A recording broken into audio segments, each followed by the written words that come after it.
Okay, so I described that I had a bent toward leftism, but I do also want to mention that my thought process was a little bit more complex at this time in college when I was having conversations with my grandpa, and my grandpa was trying to teach me metapsychiatry.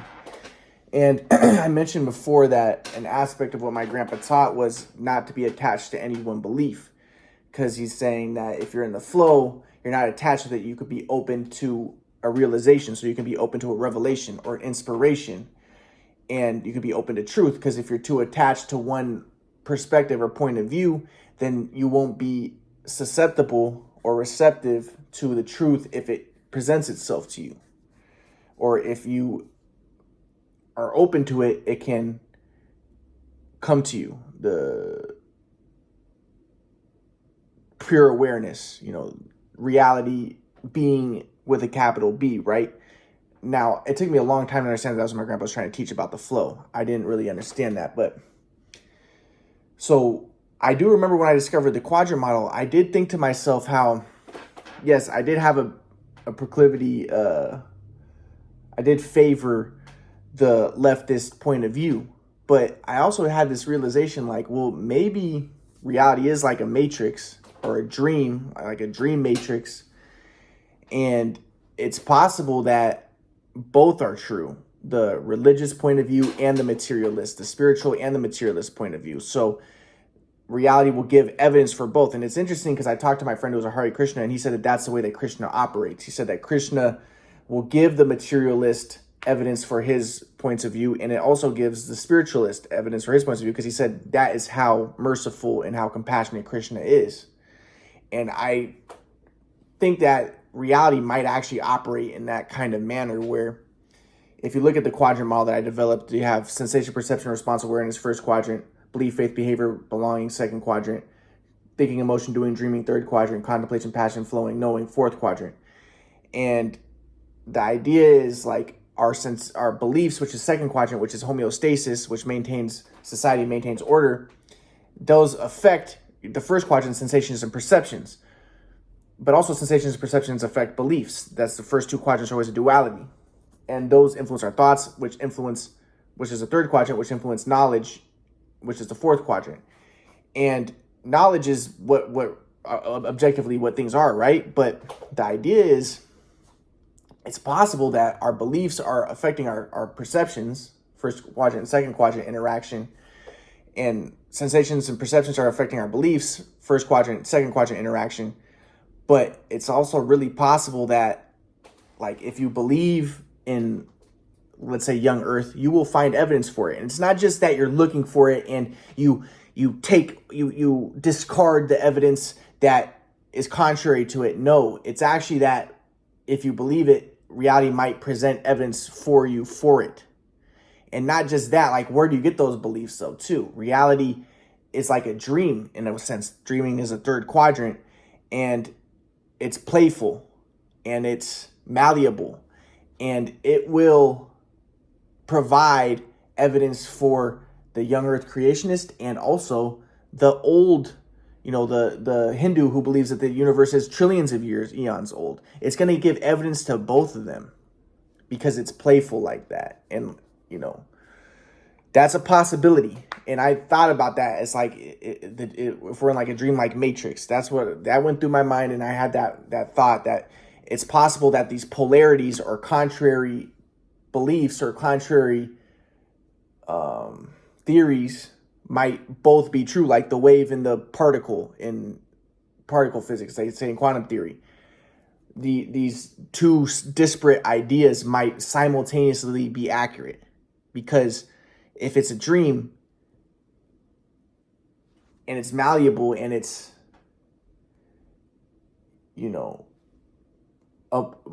amorphous, then that's a possibility. And so that's why the materialistic points of view and the spiritual points of view will receive evidence. And which one is true? Now this is where my grandpa comes in. My grandpa, though, he says that he doesn't believe anything. He wants to be open to the flow, right? But he says that his framework of understanding is everything is energy. And he always takes a more scientific point of view. And I don't know if it's because I made fun of him because I was against religion and I was against him believing in Jesus for a little bit. Like I was like, you believe that Jesus manipulated energy and stuff, and I thought that that was like an NF thing because he's an INFP, and I was like, you just believe that because you want to maintain society and maintain the structure and stuff like that, and you know, because it feels good, right? It feels good to believe that. But you know, so I kind of made fun of him, and then he tried to act all rational, and then he started being like, well, you know, it's possible that he could just manipulate energy, and it's not magical. It's not magical. He just understands how to manipulate the energies, and but then he tried to become all rational. He's like, well, I do believe that the universe is, you know, trillions of years old, and it came from a quantum, you know, a quantum entanglement or quantum fluctuation, and you know, and everything is energy, but you know, I don't believe in anything supernatural. I don't believe in any gods. He doesn't believe in any gods or any supernatural components. It's just, you know, he believes that God is the energy and the complexification process of evolution, and of things are evolving toward the kingdom of heaven, which is, you know, an omega point and maybe related to artificial intelligence. So he thinks that there's an aspect of that, but he doesn't believe in any gods or anything supernatural, or just, you know, some people like Jesus are able to manipulate the energy. And so it's a kind of a rationalist point of view with combined with new ageism. And the thing about it is, he says, I don't believe that though, because, you know, if he believes it, then he can't be in the flow. He can't be open to receptive to the truth or to inspiration. So in his perspective, you know, he doesn't believe it, but he says that's his framework of understanding. His framework of understanding is that but now my framework of understanding more was that reality is more dreamlike, and this is actually what Dr. Hora, his teacher, taught. You know, when I read his book in 2020, that he was saying reality is more like a hologram, or that God is infinite intelligence, and I see reality more as dreamlike and more playful and more divine. And I think it is possible that you know, I told my grandpa about synchronicities and how I would experience synchronicities, and you know, things can communicate with you. People say that that's what people with bipolar disorder think, or you know, stuff like that. But no, things can communicate synchronistically, especially if you're open and you're, you know, connected to the true nature of existence. You can have, you know, you can see a sign that says, you know, go left, and you go left, and that's what the, you know, it's like it's the universe communicating with you, right? Now people think that's crazy, and I told my grandpa I think that that's possible. I think that's very possible, especially if you're inclined toward that, and you get within that frequency and that vibration or that wavelength of, you know, of existence, you can start to communicate with it. And in a dreamlike aspect, you start to recognize it's like a dream. You can start to interact with it, and God, or the infinite intelligence, if it likes you, if you're in accordance with it, it can start to give you signs. It can start to do stuff like that. And now my grandpa wants to be more rational and be like, well, I don't really believe in that there was any God in the Bible. I think that it was just energy, and you know, and he tries. It's kind of ironic because he's like new age, but he's also trying to be rational at the same time, and that's his framework of understanding. But I think that it is very possible that, you know, there is gods and there is stuff like that, and there is you know, my grandpa says he doesn't believe in the magical stuff. Like he says that to believe in gods is magical, but there might be magical components to reality, and you know. So, and I think if my grandpa would admit, if you're in the flow, and that's the fact, you know, you could be receptive to that being the truth. So I do think that synchronicities and stuff like that are, you know, could be a part of it, especially from like a dreamlike matrix, which I think that they're, you know, it seems like we might be. And contradictory polarities can be both true at the same time. We could be in a supernatural and materialistic both going on at the same time, but really I think that the fundamental aspect of existence is a quadrant pattern, and things are oriented around the quadrant pattern. And I've given a lot of evidence toward that. Now, regardless, that seemed kind of convoluted what I was just describing, but what I'm getting at though there is, yes, I did have a leaning toward leftism, but at the same time I was open toward the right-wing stuff. But I think, once again, I think that, and I wasn't so aware of it, but because I saw myself as Jewish, I think that I was anti-white and more toward race mixing. And because I thought that was best for Jewish people, and I saw Jews as more mixed race, and you know, or more black or people of color, and so and I took that, I took that way of that mode of being to be kind of like that. So I remember when I was in college, I would see Jews and I liked that. And I thought that, and I didn't know anything about Orthodox Judaism at that time. I thought that Jews for the most part were just liberals and leftists and stuff. So, and I thought there were more people of color. So that's the way I was. I didn't know anything about Orthodox Judaism. Now, I'll just go a little bit more about what I was doing in college, and how I was kind of understanding things. So the other thing, like I said, was my grandpa was like, he wanted me to become independent because he thought, that would, because if you're not independent, then you're going to be an ally enemy software. And like I said, I think that he wanted to get me away from my mom and dad. And I wanted I wanted to be communicating with my mom and dad, and I wanted them to, things to be okay. And at that time, things were not so good because one of the things was I wasn't allowed to talk about the past. So I never brought up the past during all college. And I think that was very negative. I'll just give one example of that. I was at my aunt's house, and my aunt had a lady a lady lived under my aunt's house, kind of like in a room under my aunt's house. She was renting it out. And then she came up to eat with us. And when she ate with us, she was talking about how she she was going to therapy stuff, and how she thought that going into the past and talking about the past was important. And my grandpa had talked to my aunt about how I wasn't allowed to talk about the past. And my aunt believed that, and I even kind of believed that stuff because I was kind of listening to my grandpa. And at that time, I hadn't brought up the shoot away machine, and I was just kind of like letting that go.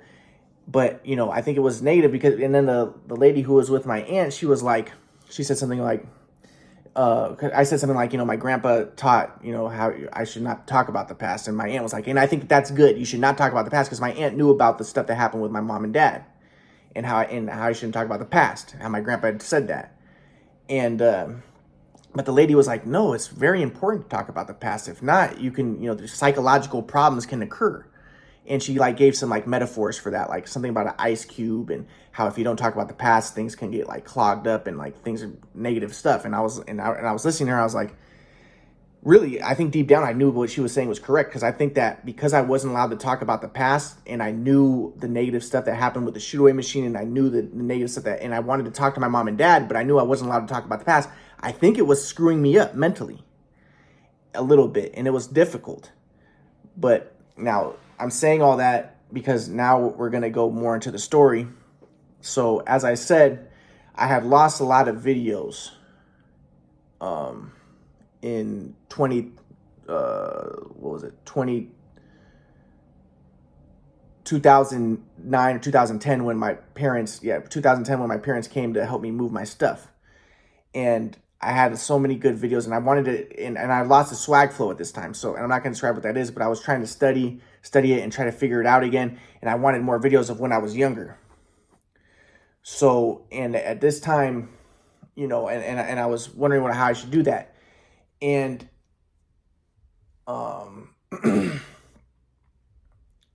and so, and then the other interesting thing was at that time, this was the thing with my grandma. My grandma, I always knew that my grandpa considered himself Jewish, but then my grandma, I knew that she had been brought up Catholic, but I always wondered was she Jewish though? But then my aunt told me yes, she was Jewish. Her mom was Jewish. So then I became more clear that okay, so then I'm technically Jewish, right?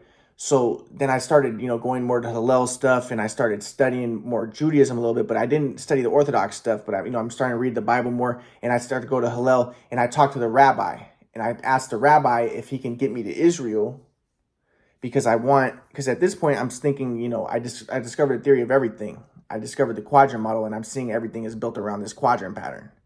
So I'm thinking maybe I can get power in Israel at this point. And I'm wondering, maybe I can, because people talk about the Messiah coming and getting power and stuff. And I was thinking maybe that's what I'm going to do. But at that time, remember, I was still a leftist, and I didn't understand, Orthodox I didn't know that there was Orthodox Judaism, and I thought that Judaism was mainly leftist. I thought that all the Jews I knew growing up were communists, basically, like liberals. So, but so I asked a rabbi, I told the rabbi, I think I discovered the theory of everything. And I asked him if he can help me get to Israel, and I'm going to try to expound it. And I didn't tell him what it was, but and he said, okay, well, yeah, we could do a trip to Israel. So I go to Israel, and that was when I wanted to, basically get power. And a big reason why I wanted to get power, and I told the rabbi this, I said, before I get power, though, I would like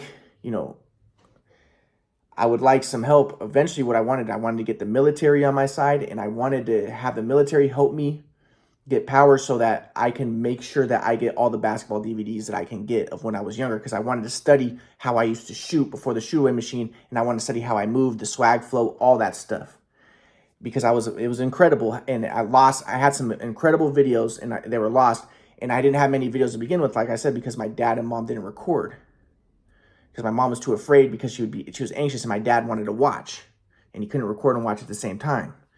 So I really wanted to get as many videos as I can get, and I thought if I had power, this would help. But keep in mind, though, at this time, though, I'm still kind of a leftist. But at this time, I really do believe the quadrant model, because I'm studying everything. And I see the quadrant pattern is the basis of our reality. But at the same time, I'm a little bit of a leftist. Now, I'm going to get more into this later, but I'm going to talk more about what my grandpa was teaching me and how I kind of rebelled against it, and he was more right-wing, I felt, but I was still left-wing oriented.